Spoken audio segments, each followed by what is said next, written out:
So that's it. Pre-season is finished. Arsenal have played all of their pre-season games. We've been able to see some new signings in action. We've also seen a lot of players depart. We've had a bit of an odd summer. It felt like the first 60% of this window has been really underwhelming, and then suddenly everything's come to life. We've seen players like Pepe join, Ceballos on loan, Saliba. I mean, I'm going to talk about all the arrivals and departures, but honestly, it felt like a completely dead window. Then suddenly, now we're being linked with Upamecano, Tierney could still be joining. There is so much to talk about in this end of pre-season video, and I'm going to talk about how we've played, how I think we could set up for our first game against Newcastle next Sunday. Just generally talk about Arsenal, my beloved Arsenal.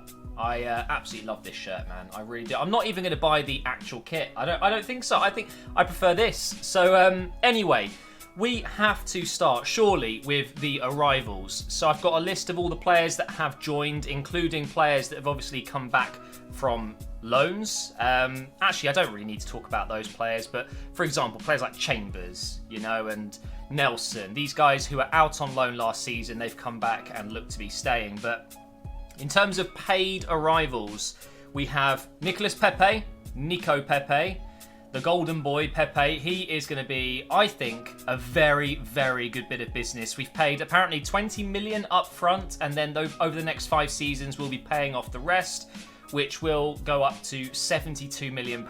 It's a lot of money, but in today's market, for a player that's simply, I mean, he is amazing. There's no doubt about it. He has the potential to be a world-class winger if he's not already. And for 72 million, I think that's just what you pay these days. And we've got to get with the times. So thankfully, it seems like we're doing that. We're actually paying for players and paying good money for them. I think it's going to be a good signing. But of course, it can and might go south a little bit. If he doesn't start strong, if he doesn't at least get a goal or an assist in his first kind of, 3 or 4 appearances, then you've got to be thinking he's under a bit of pressure, and we really do not want to see this deal fail, because Pepe is a lot of money. He's a big deal, and a lot of teams wanted him, and we got him. He's definitely going to treat Arsenal as a stepping stone. I think that this is the move before the big move. We're already looking at such incredible prices, of course, but this guy, if he does do well at Arsenal, will move to a Bayern, a Barcelona, whatever it may be, in a couple of years' time for double that. So I don't care. Honestly, I don't care. We're not a top European side anymore. I'm happy that we can have a player like Pepe for a couple of years, give him some guidance on his career, his path to the next big thing, and that's just where we are these days. We can't attract world-class players and keep them. So I'm okay with it. We'll get him for 2 or 3 seasons, I'm sure. So the other players that we've brought in, technically we haven't brought in Saliba, however you want to say his name, William Saliba. Of course, he has been loaned straight back to Saint Etienne. £27 million was the final price. He was linked with Tottenham. He said no. He wants to come to Arsenal. But of course, he will not feature until 2020. So the next 12 months, he is an Arsenal player, but he's back on loan at his original club, Saint Etienne. So we'll have to wait and see to see him in the red shirt, which I think is a big shame. But I think, as I'll talk about later on in this video, I think it means that we are still looking for a centre-back. Of course, we've brought in Martinelli, Gabriel Martinelli from Ituano, something like that. Ituano from Brazil, we'll call it. And actually, I think he's looked pretty good.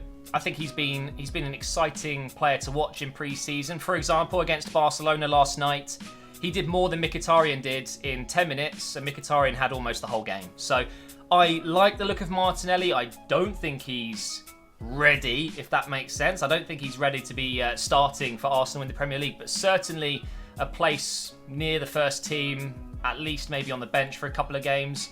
I don't rate him as highly as Nketiah just yet, but they're quite different players. I think Martinelli's a pretty expressive player. He can play on the wings, and I think that might just be where he'll start out at Arsenal. I don't really see him as an out-and-out striker. Another player we brought in, of course, on loan is Ceballos. So that does mean we're only going to have him for 12 months. He will still be a Real Madrid player. right at the end of this loan deal. However, a lot of people complaining that there wasn't an option to buy in there.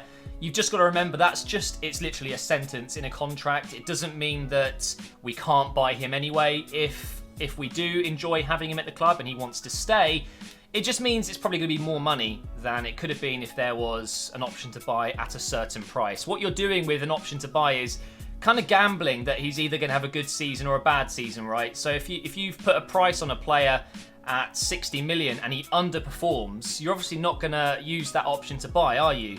However, if they do it at 25 million, which is of course way too low for a player of Danny's quality, but then you exercise that option to buy for sure if he has a good season. So it really is a gamble. That's why you don't often see obligation to buy in these types of deals. Ceballos is still so young, and if he has a bad season, we'll be stuck with a player that's definitely not worth the money that we'll be paying for him. So it may not be the best bit of business because we've spent quite a lot of money up front just to loan him. I don't know what the actual fee was, but there are reports of 3 to 5, even 17 million I saw somewhere where, no, there's no way we've paid 17 million to loan in Ceballos. And if we have, then clearly he brings a lot of promise and potential along with him to really help us this season, which is definitely the case. But 17 million on a loan?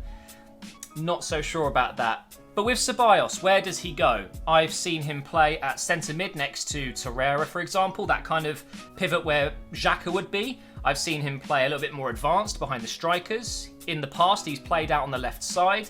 Personally, I think I see him as in the gap between a Mesut Ozil and a Torreira. So almost a box-to-box type midfielder that can do some defensive work, but more importantly, will get forward and support the front four, including Ozil, 2 wingers and a striker, which I would assume we're going to be playing a 4-3-3 or a 4-2-3-1, so 3 midfielders, and Ozil will be playing his preferred role. I really hope so, because he's surprised me in this pre-season. He's played better in the last month than he did all last season, bar the Leicester game maybe. So that's how I think Ceballos will fit in.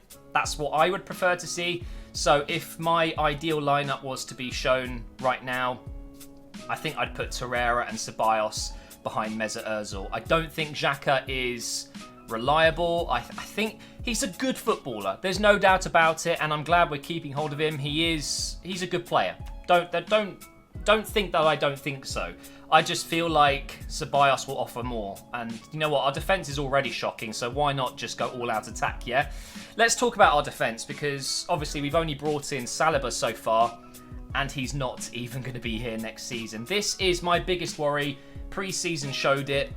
Good going forward, pretty terrible going back. Mustafi came on against Barcelona last night, and we conceded within 3 minutes, or 5 minutes, whatever it was. We're currently, I think at least, going to be going with Socrates and Chambers as our back 2, and then Kolasinac, Monreal on the left side, and then obviously Bellerin when he's fit, but more likely Ainsley Maitland-Niles instead, who had an absolute horror moment, didn't he? He was playing so well and then just passes it into the back of his own net. Just a lack of communication there with Leno. I don't blame Leno in that situation. I would have liked to seen just better communication from a player as experienced as Leno.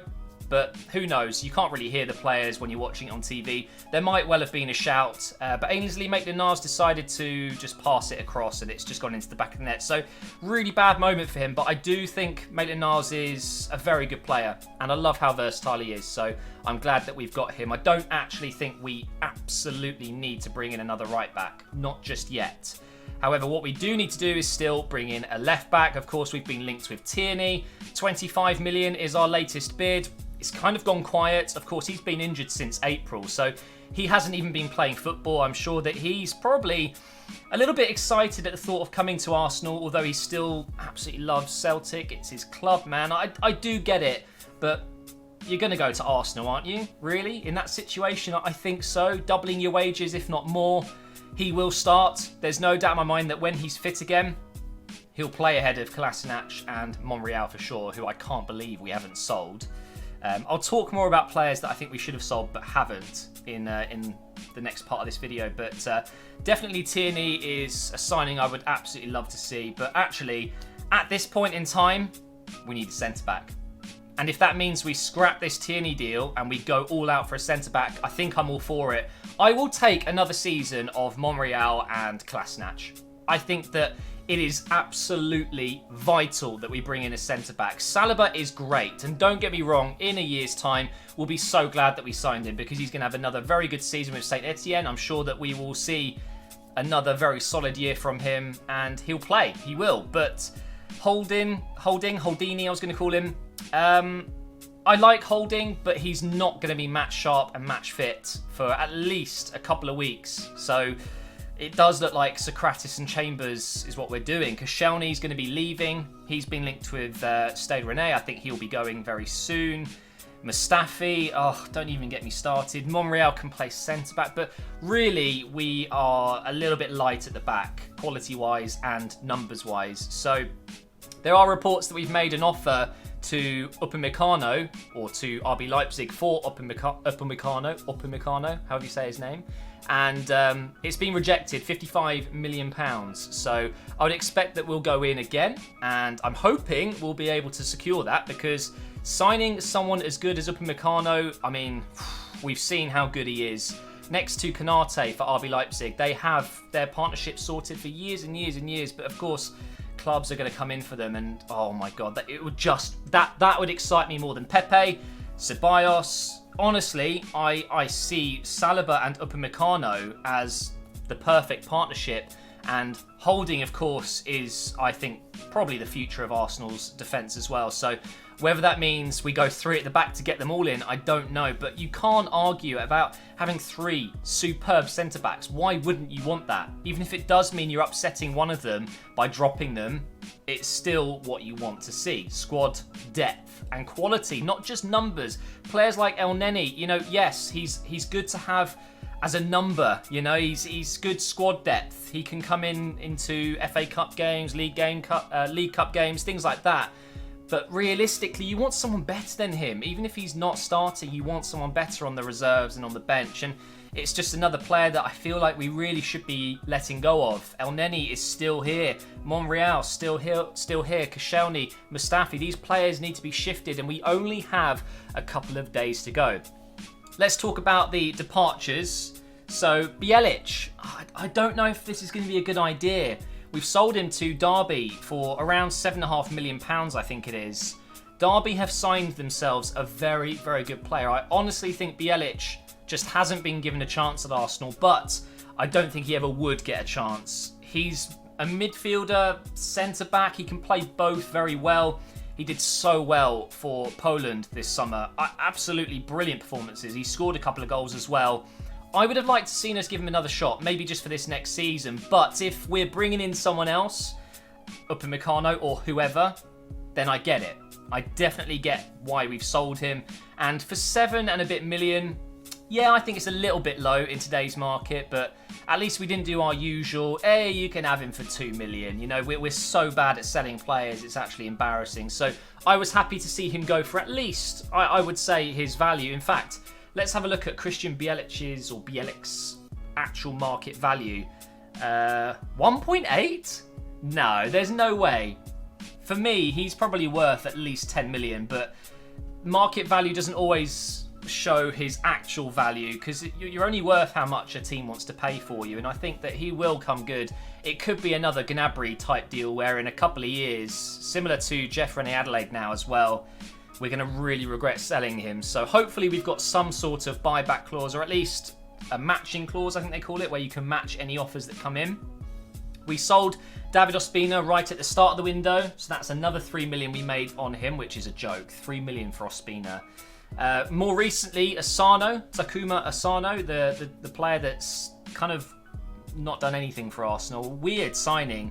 I almost feel like it was, a lot of teams like to bring in players from regions that aren't very talked about in England. Like, for example, when Shinji Kagawa came to Manchester United or Park, you know, when you see these types of signings, it's almost a marketing ploy. You want Japan and China and all of these great countries that have so many people to then watch your team because you've signed one of their players. So I get it might have had a bit of that to do with this deal, but ultimately he hasn't been good enough. He's been on loan and hasn't even shown that much quality, and he's 24 now. So he's been sold to Partizan, and I think it was just under £1 million.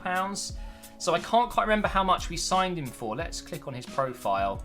Why do I think it's like 2 million? I really hope that we didn't buy him for 2 million. Oh dear. 3.6 million. Yeah, 3.6 million. That's bad business. Aaron Ramsey, of course, went to Juventus for free. Oh my God. His wages are insane over in Juventus, and there's no way we were going to match that. So I do understand, but we can't be letting players go of that quality for free. It's not good enough, but frees up some wages, I guess. It was the same, of course, with Petr Cech. He's now gone. Danny Welbeck's gone as well. We just let go of Cohen Bramall, the left back that Wenger brought in a couple of years back, and he was saying he's athletically one of the best players he's ever seen. Doesn't always mean he's going to be a good footballer. He's been sold to Colchester. Well, not sold, but let go, and he's signed for Colchester. Iliev has gone out on loan as well. I don't think he's ever going to play for Arsenal, it seems. Lichtsteiner has gone free agent at the moment, and of course Denis Suarez was on loan, but he's returned to Barcelona and has been sold to Sevilla, was it not? So that's our transfer business. We've had quite a few coming back from loan as well, of course. Chambers, Rhys Nelson. But what I really want to talk about is some of the youngsters that have played in this pre-season period, I guess you want to call it. There's one player that I just cannot stop thinking about right now and how good he's been, and that is Joe Willock.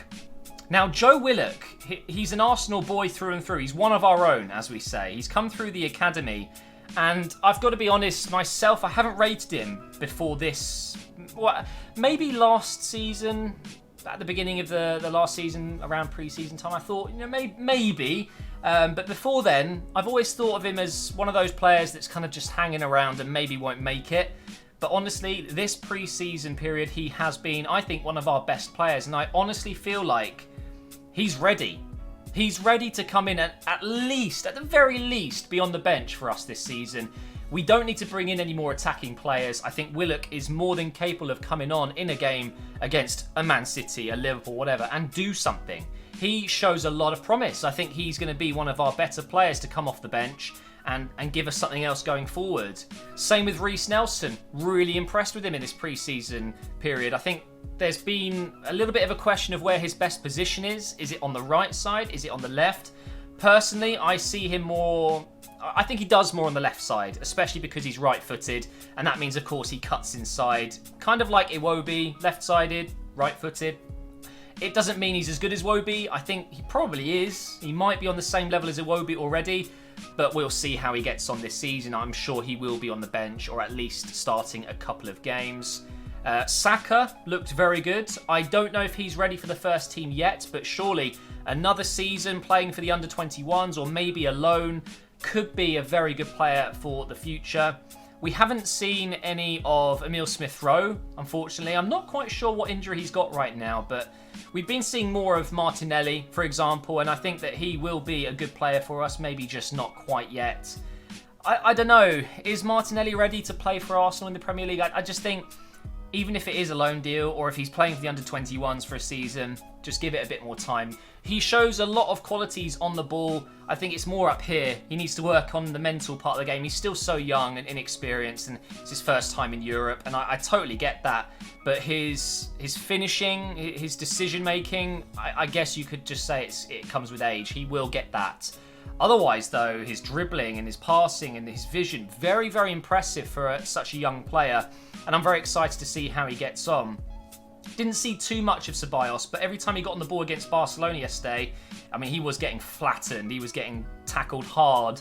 But he did look good. There's no doubt about it. He brings a certain quality to this team that maybe we don't have. So I'm really excited to see how he plays and whether we can maybe get this deal done at the end of the season where we actually sign him. There's one player that has played quite a few minutes in this pre-season period and maybe didn't deserve it and probably revealed once again that he's done. And that's Mkhitaryan. I've got to be honest, guys. Mkhitaryan is just not the same player anymore. You know, the player that we saw at Dortmund, even before then at Shakhtar, kind of at Man United, there was a few moments where he really showed his qualities, and there has been 1 or 2 games at Arsenal as well when he first joined and he got that hat-trick of assists. You know, we thought, wow, this is Mkhitaryan. But this pre-season period has been, I think, pretty poor from him. He doesn't look fit. I don't know how that's possible, though. You know, he hasn't been playing for an international tournament. He hasn't really been doing much other than training, I guess. And maybe it is a case of he's just a little bit tired from last season. He's not been doing much in training. Who knows? But Mkhitaryan just doesn't look like the same player, and I'm hoping that means we give other players a chance. That's the whole point of bringing in players like Willick, Nelson into that first team, giving them new shirt numbers to reflect it. And they're no longer in the 40s and the 50s. I mean, Joe Willock's 28 now and not 28 years old. Number 28, you've got Rhys Nelson, number 24. These guys are now first team players. We should be seeing Mkhitaryan moved out. If he's not performing, why play him? So I'd very much like to see Rhys Nelson given a chance ahead of Mkhitaryan if being on the wings is where Mkhitaryan will play. And Joe Willick, definitely, I think, more of an attacking role for him, even if it means Cam, you know, instead of Ozil. Behind the strikers, I think that's where Willick is his best. But he can play centre mid very well as well. So, in general, has pre-season been good for Arsenal? Yes, I think it has been a successful pre-season. In terms of the window, has it been successful? Yes, I think it has. I think if we were to finish here, I wouldn't be too unhappy. The only issue is, and I guess you could say it is a big issue and I should be upset about it, is a lack of reinforcements defensively. But I honestly feel like we're going to get someone. I don't think it's going to be Upamecano, but I think something's going to happen. Even if it's a loan deal. Apparently we were looking at Rugani from Juventus, but that loan deal was rejected. There might just be someone else that we haven't even seen reported, and it's happening right now in the background, and within a couple of days we're going to see a new defender coming in for the season. But of course, it can't just be any old defender. We need quality. Someone that can play next to Socrates this season. Koscielny's going. I'm pretty sure even if he doesn't go, he won't play, which is crazy to me, seeing as he's, you know, captain. But that's my general thoughts on pre-season. Hopefully you've enjoyed it. I know you're probably expecting a Newcastle episode. I just haven't been at my desk. There's been so much going on in my personal life right now. And a video like this, of course, is much easier, and I need to pop out again. So I will be doing more FM, I promise. The Newcastle save will be back up soon. But I thought as pre-season finished last night, this is probably the video to do.